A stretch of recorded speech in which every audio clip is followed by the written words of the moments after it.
mapagpalang tanghali po sa ating mga kapuso't kapanlasa. Ayan, samahan niyo po kami dito sa ating Sizzling Hot Cooking segment. Ako po ang inyong Chef Boy, next door. Hoy, grabe ang lakas ng ulan, Chef. Ang sarap ng may kayakap. Uy! Oo nga naman. Tapos nanakawan mo ng halik. Yung kayakap mo. Tama ka na. Sarap nun. Sarap Gay nun. ko, boy. Sumusobra ka na sa ganyan. Oo, tama ka. Oh! Panahon ngayon. Na panahon na naman ang bagyo, kaya nag-isip ako ng dish na, well, swak na swak sa panahon, tsaka napapanahon. Wow, ang ganda nung sinabi mo. Perfect timing na, timely pa. Tama ka dyan. Pero in English mo lang. Lulutuin Sorry. natin ngayon ang pambato, ang sikat na pambato ng Tagaytay at Batangas. Ay, alam ko yan. Oh, Buko pie. mali. Mali ka dyan. Sabi ko nga, perfect timing, di ba? Siyempre, ang dish na to, ang hinahanap ng mga nanlalamig at nilalamig.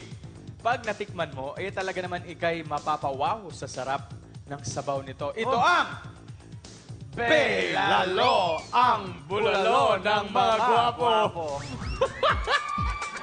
Ang lakas pa ka, nakakainis. Lakas pa ka big night ng...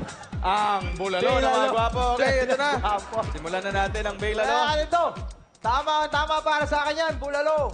Bulalo ng mga gwapo. Ito na, unang step, dapat pakuluan natin ang ating, kaserola. Tapos, at ang beef shank. Ito, beef shank ng approximately 1.5 hour na may kasamang umusok yan! Na may kasamang sibuyas at May kasamang mangkok. Yan, Ay, kasama hindi, may wala pala. Sorry, kala ko sa may mangkok. Oo! Ayan.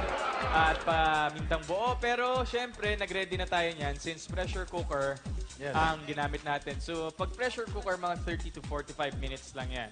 Tapos, hintayin lang natin hanggang maging perfectly tender na siya. At alam mo, Rico Fabio, Yes.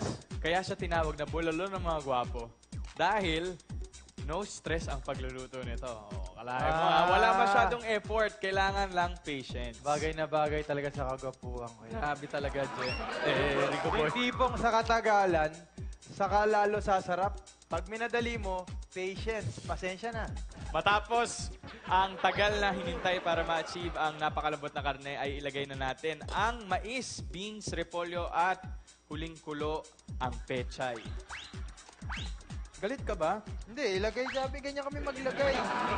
Hindi nga minamadali yan. Yan. At i-add natin ang patis to taste. At ganun lang kasimple. Ako gusto ko medyo maraming patis. Yan. Yan. At garantisadong gwapong-gwapo ang nagluluto. At kapag natikman nyo to, yan o. Mawawala ang lamig na inyo nararamdaman ngayong taglamig. Kaya eto na. Siyempre, ilalagay natin yan sa ilalim. Ilalagay natin sa ilalim. Paglagay natin sa ilalim, Oy, may Sandali. addict dito sa ilalim. Sandali. Addict dito. Sandali, sino ba to?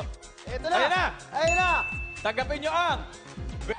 Huwag Ito kang na. hindi ka sinasaktan. Tikman na natin ang ano. Ito wala O sabay nating hipan kasi mainit. Sabay nating hipan. Okay, ready? 1, 2. Uy. Ikaw ha. Titigan mo na. Hindi mo na makikita uli ganyang kalapitan niya. Tikman mo ang Belalo. Wow. Uy. Anong lasa? Ano? Grabe Ano, sa no? narinig mo ba yun? Ano, masarap? Oh. Wala. Okay. Sige, okay lang. O, dahil